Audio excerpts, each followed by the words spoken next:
11ാമത്തെ ദിവസം നമ്മുടെ 100 സപ്പാട്ടെ അല്ലാക്കി വീഡിയോ താഴ്ത്തി യൂട്യൂബ് ഇട്ടിട്ടുണ്ട്.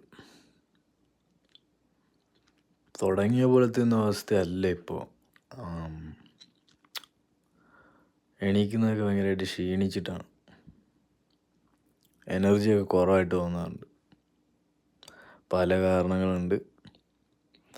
എന്നാലും നമ്മുടെ പ്രചോദനം എന്നൊക്കെ പറഞ്ഞു കഴിഞ്ഞാൽ നാട്ടിൽ ബീഡിയൊക്കെ വലിച്ച് രാവിലെ തൊട്ട് വൈകിട്ട് വരെ വെയിലത്ത് നിന്ന് മട്ടലൊക്കെ കോരണ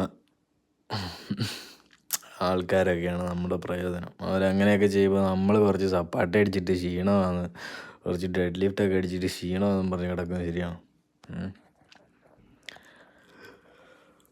അതുകൊണ്ട് ചെയ്യുന്നുണ്ട്, നിർത്തുന്നില്ല, ആവശ്യത്തിന് കിടന്ന് ഉറങ്ങുന്നുണ്ട്. അപ്പോൾ അടുത്ത ദിവസം